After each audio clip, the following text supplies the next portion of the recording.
Whatever the obstacle arises, you bring this penetrating stillness to it.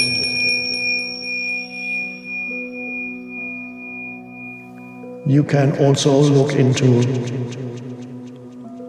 manifesting, but then the question is, what is it that wants to manifest through this form? It's no longer, this is what I want, the surface I. What is it that wants to manifest through this form? Very different. And you may not know that immediately. There may be a time period when you don't know exactly what to do with your so-called life, which is not yours, just a conventional way of speaking. There may be for a while you don't know what to do with your life, so you're just there, be as still as possible, do your whatever activity you're already doing, but bring stillness into it, presence into it. And then at some point, either the realization of what it is that you need to do, that wants to be done through you, comes from the outside. Somebody tells you something, or you wake up one morning and say, this is what I have to do. And then you start taking action. Always making sure you're not so attached to the outcome that you think it's more important than the present moment. An action can become egoic when you lose yourself. It becomes egoic when you lose yourself in the doing. And a good sign or good criterion is when something happens that is against your, seems to be an obstacle, a person or situation. Say, I want to do this or achieve that, and suddenly somebody says, no, you can't do that. No, they won't allow you to do that. Or a situation becomes a challenge, it's difficult, it's blocked, you want to go.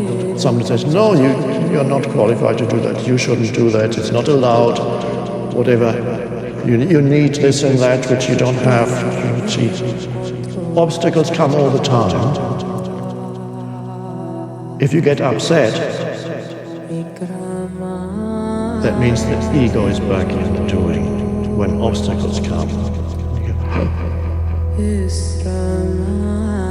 If you're not upset, you're still present and you look at whatever the obstacle is, and you look at it with this penetrating gaze of presence, which is stillness also. You look at it, whatever the obstacle arises, you bring this penetrating stillness to it, and that is like a light shines on it. And then that dissolves the obstacle, or it shows you a way around it. That's the power of consciousness. It always happens. Either it shows you how to get around it, or it shows you how to use the very force of the obstacle, and you turn it around. If the obstacle is wanting to go this way, and you go with it. I'm just demonstrating it now. Something counteracts what you want to do. It's coming this way, you want to go that way, but you don't meet it head on and start complaining, saying, no, this shouldn't be happening. No. Perhaps you go with it for a little while, and you go, and then you turn it around. And the very power that was against you then works for you, and you achieve your goal through that. It happens, and this is the wisdom that comes with non-resistance. So whenever you go into this conscious doing, resistance always pulls you back into unconscious doing. It can easily happen because it's an old habit pattern, unconscious doing. Inner resistance to whatever arises in the present moment pulls you back. Inner resistance is some form of negativity, some form of complaining, some form of fear, aggression, anger. And this is important because whenever you complain about what somebody else does, that you're already beginning to fall into that trap of unconsciousness. No, and of course, you meet lots of people who are still trapped in ego, and they may not like what you do. But just no judgment. Just look at what the situation. They say this, they want that, you want that, and they don't say, oh, they're dreadful. I know what he wants to deceive me, he always does that, he wants to go. Just clear. This is the situation, this is what he says he wants. This is where I want to go. See? Okay.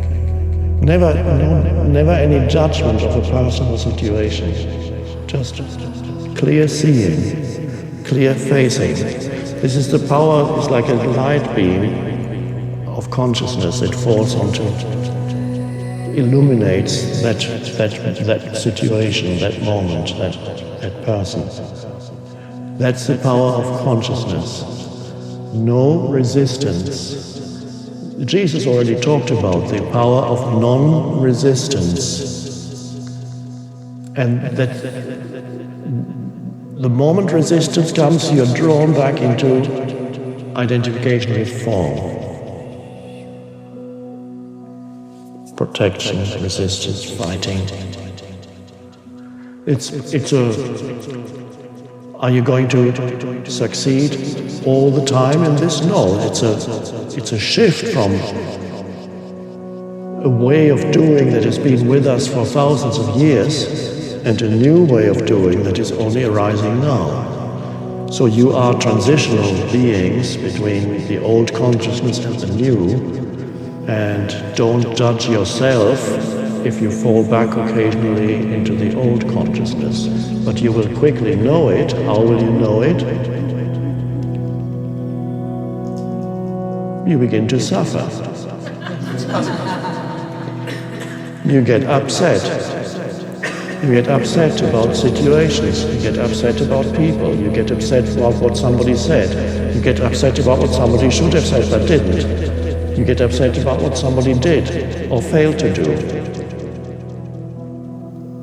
Oh, there's a sign that you've fallen back. Beautiful line in the Course in Miracles. I am never upset for the reasons I think. Now, upset is a generic term. It could be in any way that you are out of alignment with isness, there's a disagreement with the isness of the present moment, and then you become upset. Now, many people are upset a lot of the time, but they don't realize they are upset. And if you talk to them and say, why are you upset? They say, I'm not upset, I'm just bloody angry. Or I'm not upset, I'm deeply hurt because he didn't invite me to his birthday party. Deeply hurt. Not upset.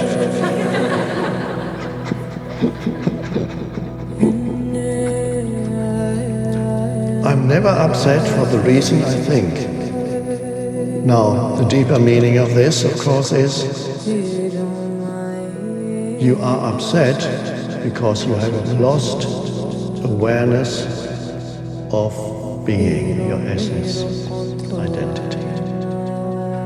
And the reason you think is superficial. If it's not, when you lose connectedness with being, just wait a few minutes and something or somebody will upset you.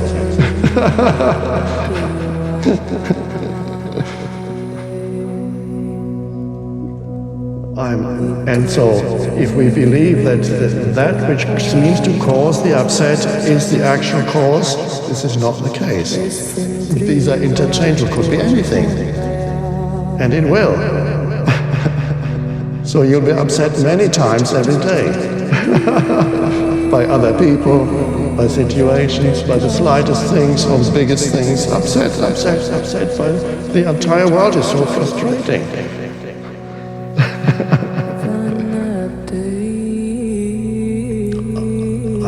So that's a little sign then. If you're upset, you want to go somewhere, but people are not cooperative.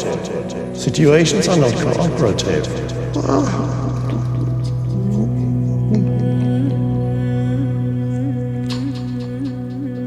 And you can talk to yourself.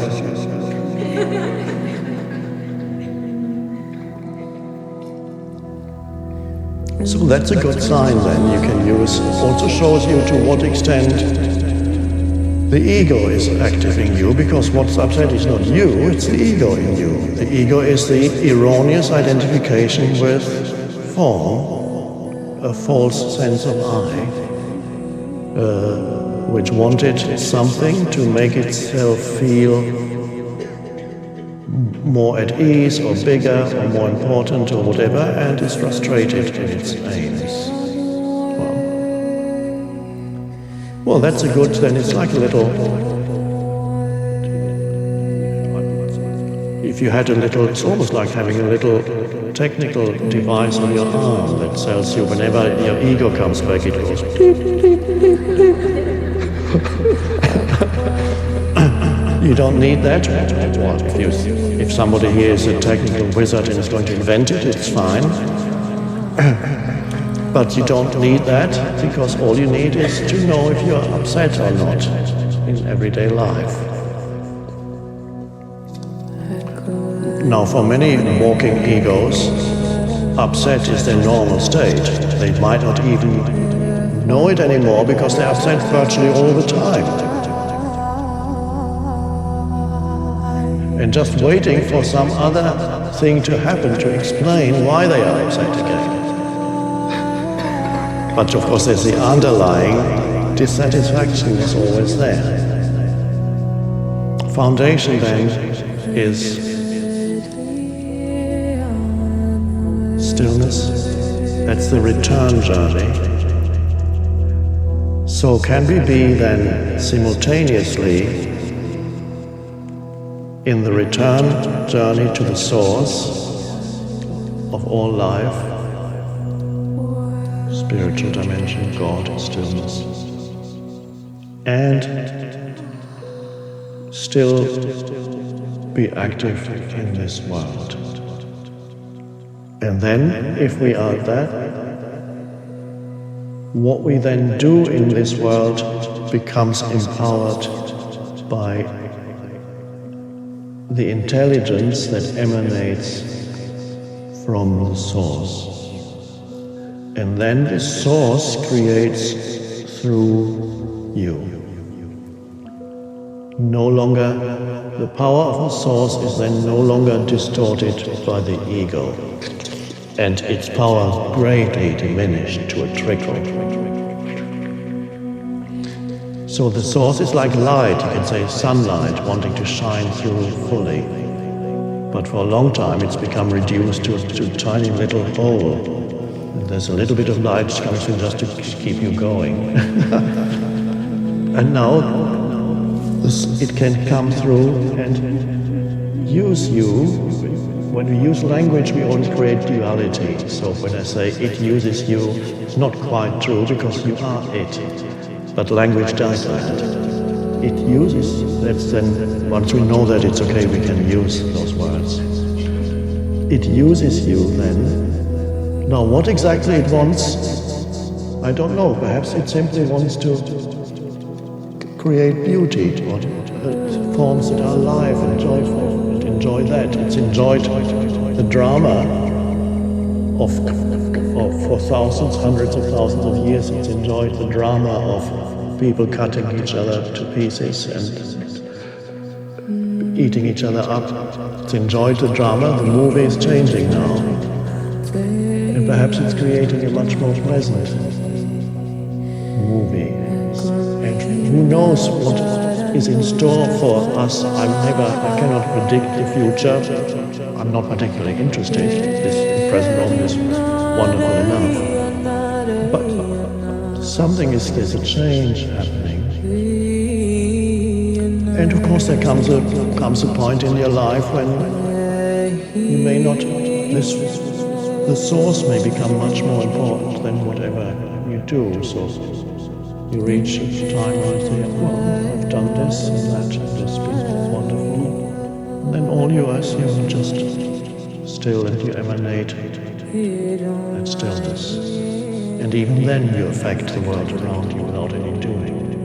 If you just be there, and whoever you come into contact with, there's some almost, one could say, transmission, even if they don't notice it. You can do that, and some humans perhaps will mostly live in that way.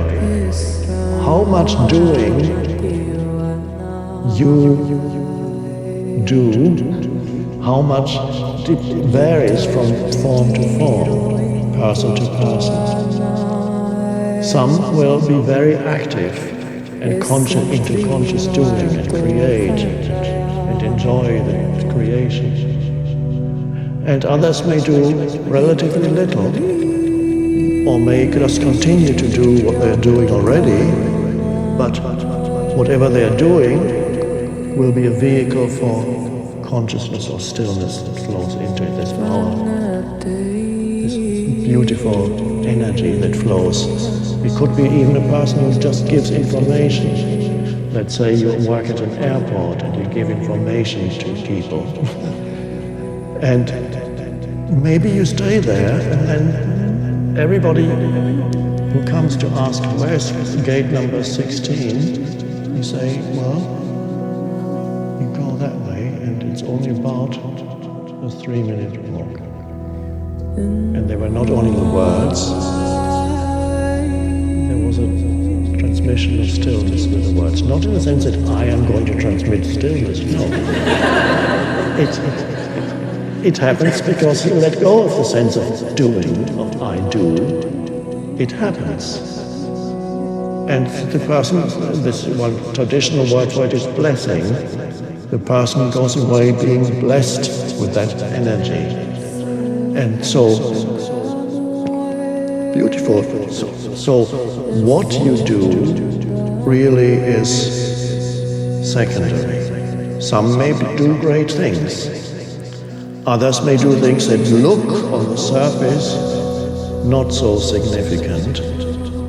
And ultimately, what you do is secondary. But how you do it is primary. When the how means the consciousness that flows into what you do.